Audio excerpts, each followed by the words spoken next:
Salam sejahtera, terima kasih karena bersama dengan saya dalam ulasan tanpa sempadan, pembongkaran tanpa batasan, bongkar sampai terlonde. Hari ini, kes penderaan Bella di rumah Bonda makin hangat diperkatakan, bahkan semakin sohor di Twitter.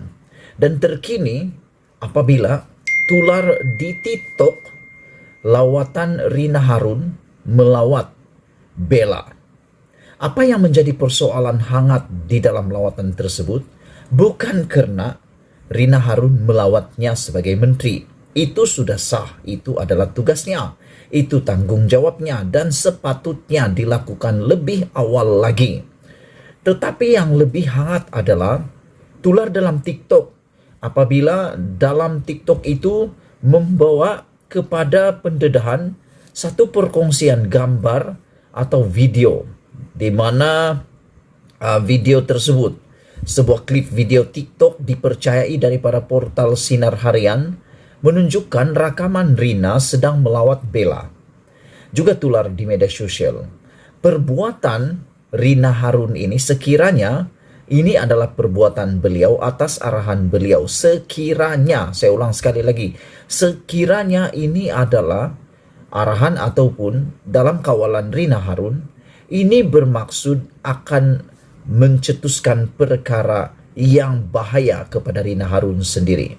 Hal ini telah mencetuskan kemarahan netizen kerana tindakan ataupun tularnya klip video TikTok tersebut, yang mana mencetuskan kemarahan netizen termasuk seorang aktivis yaitu Dr. Hartini yang menyifatkan Rina sengaja mencari peluang untuk bergambar.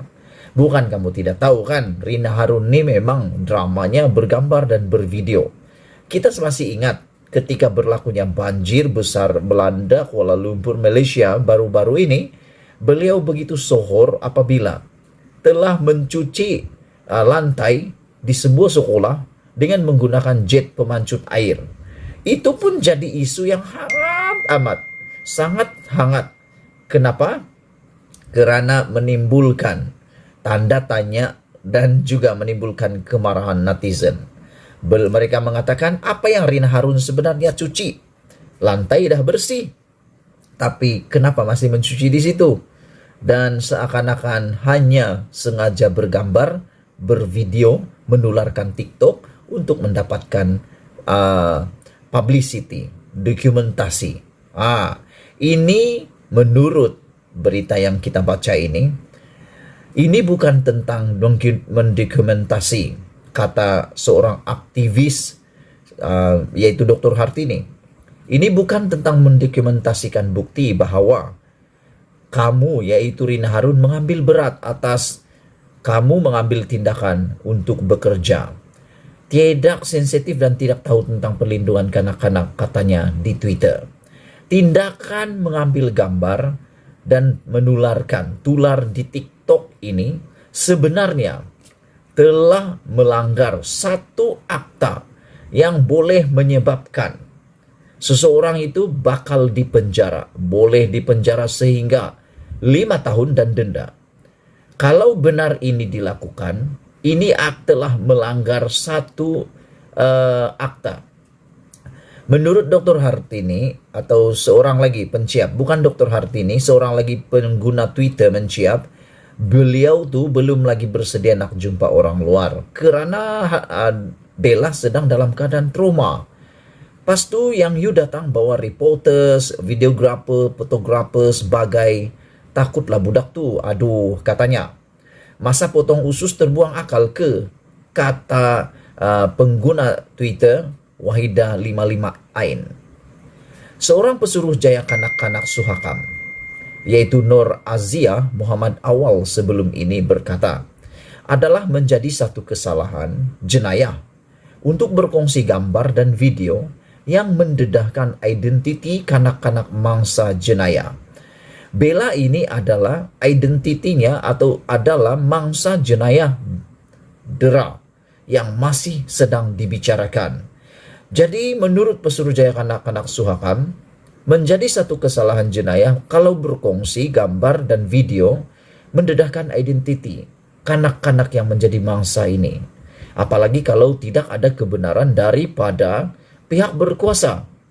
Dia berkata perbuatan berkongsi gambar atau video secara terbuka yang menunjukkan identiti mangsa kanak-kanak telah melanggar Section 15 Akta Kanak-Kanak yang boleh dihukum penjara sehingga 5 tahun, denda Rp10.000 atau kedua-duanya sekali jika sabit kesalahan. Kes bela tular di media sosial tahun lepas selepas seorang wanita mendakwa remaja perempuan itu disimbah dengan air panas dan diikat ketika berada di rumah jagaan rumah bonda, sebuah rumah kebajikan pertumbuhan bukan kerajaan.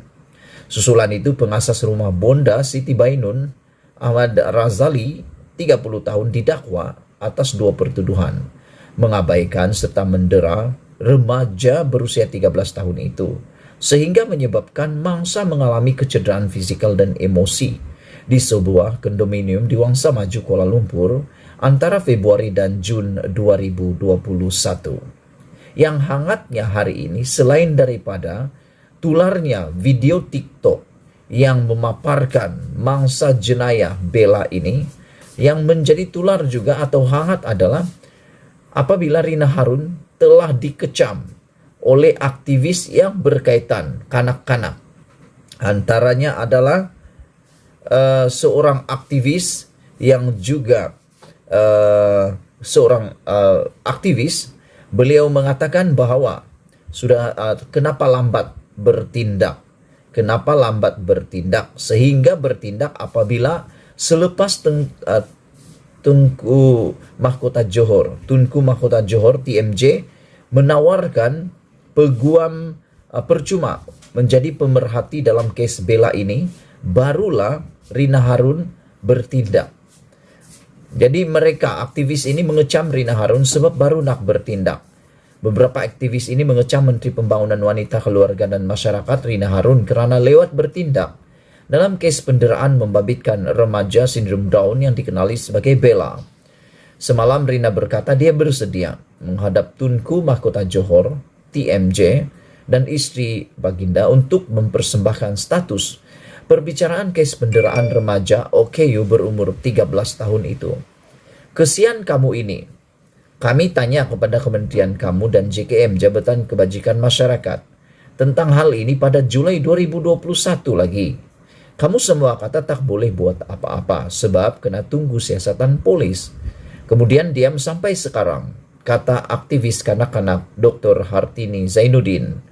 Ramai pihak termasuk ahli Parlimen Lembah Pantai juga, Fahmi Fadzil, menyifatkan Rina hanya bertindak selepas menerima tekanan. Jadi, isu paling hangat hari ini adalah apabila tular video gambar TikTok memaparkan identiti Bella telah melanggar satu section di dalam perlindungan kanak-kanak yang boleh dipenjara 5 tahun dan denda uang ringgit. Dan yang lebih hangat lagi, apabila aktivis mengecam tindakan Rina Harun lambat bertindak, hanya bertindak selepas dapat tekanan, kata Fahmi Fazil. Sekian dulu untuk kali ini. Jangan lupa tinggalkan komen Anda untuk isu kali ini. Malaysia kita punya, kita jaga sama-sama. Cintai Malaysiaku. Kita jumpa lagi. Bye-bye.